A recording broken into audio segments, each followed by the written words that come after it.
Hello everyone, this is Dr. N.Senthil Madasamy, Associate Professor Computer Science Engineering. Great pleasure for me to welcome you all for this session. In this session, topic to be covered is first part of documenting and investigation. At the end of Unit 3, the students will be able to explain the process of acquiring and documenting computer forensics evidence for investigation. At the end of this session, the students will be able to understand the obtaining evidence from a service provider, documenting a crime scene, seizing evidence, crime scene examinations, crime scene investigator equipment, under documenting and investigation.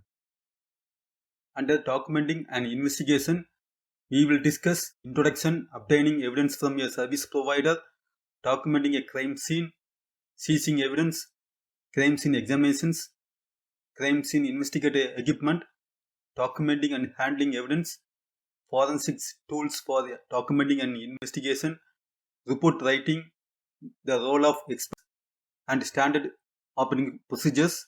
In this session, we will discuss first 6 parts only. Now we will see introduction about documenting and investigation. Writing a detailed, comprehensive investigative report can be the key to successfully prosecuting a criminal.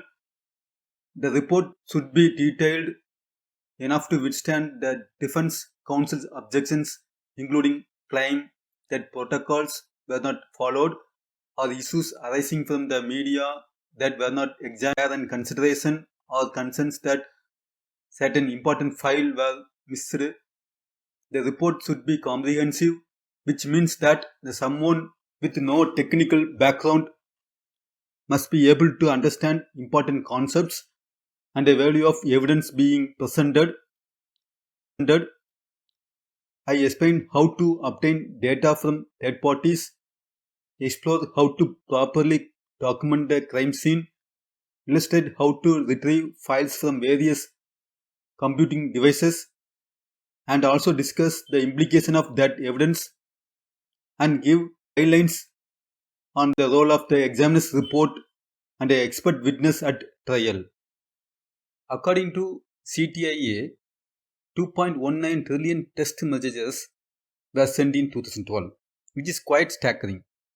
It is hardly surprising that telecom companies don't maintain messages SMS or multimedia messages MMS for a long period of time.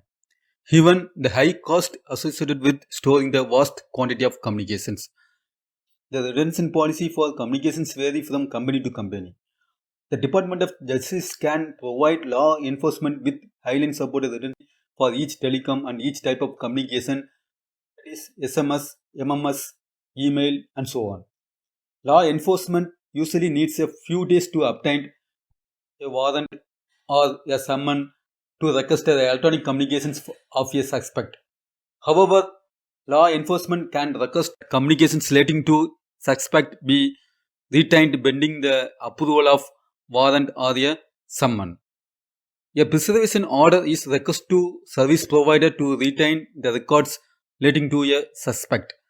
The guidelines for obtaining the preservation order embodied in embodied in Title 18 USC 2703F.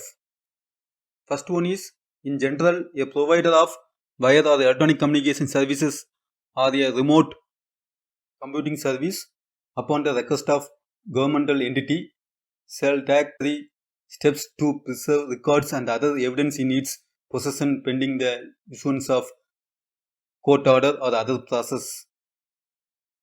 Second one is, the period of retention record referred to in paragraph 1 shall be retained for a period of 90 days, which shall be extended for an additional 90-day period upon a renewed request by the governmental entity.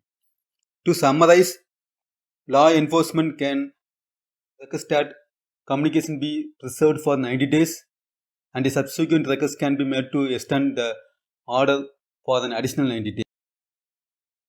According to US Department of Justice (NIJ) guidelines, the electronic crime scenes investigation, a guide for first responder book, and investigators should secure crime scene, ensure the safety of those around, and protect potential evidence. Protecting the digital evidence is relatively new phenomenon for many crime scene investigators.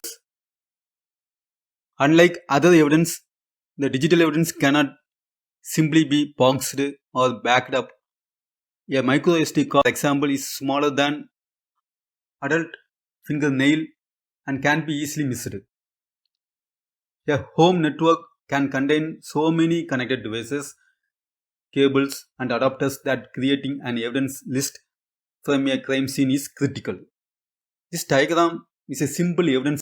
When documenting the crime scene, the electronic crime scene investigation, a guide for first responder book also notes that the investigator should document both digital related and conventional evidence. After all, a computer forensics examiner might also be very interested in digital evidence.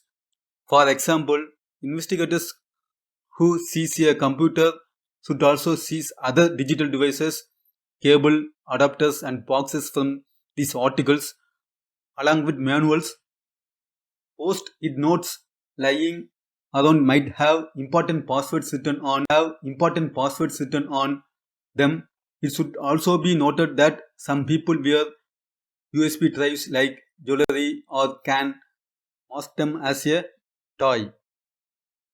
Finding incriminating evidence on computer or a device is worthless if standard operating procedures are not. These protocols must be followed from crime scene to the forensics laboratory to the courtroom.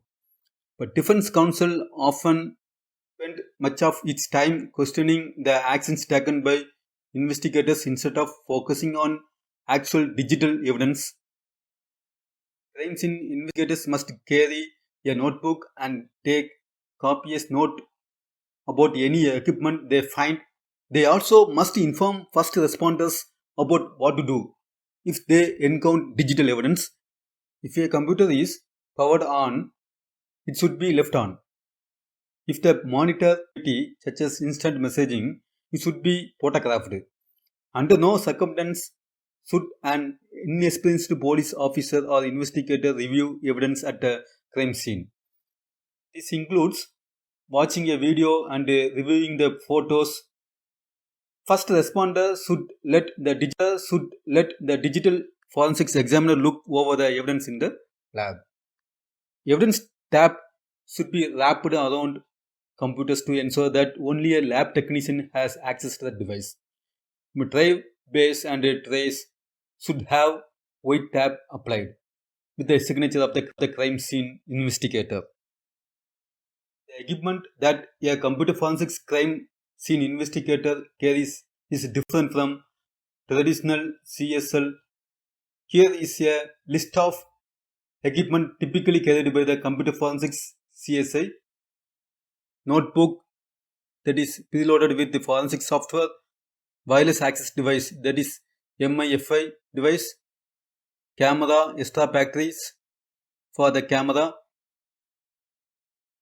extra STD card, camera, sanitized USB flash drive, flashlight, computer toolset, SP with forensics tools for live forensics, sanitized hard drive, write blockers, anti-static back, strong hold bags, smartphones, Faraday box, evidence tab, drive bay bills. Other equipment may include a field kit for hard drive imaging on-site or a field kit for the smartphones and tablets. If a computer is still turned on, it is advisable for an investigator to perform triage and image both RAM and potentially a hard drive. Encryption may be enabled for the hard drive and therefore imaging the volume before the system is shut down is advisable. In the summary, we learned about obtaining evidence from a service provider, documenting a crime scene examinations, crime scene investigator equipment, and documenting an investigation.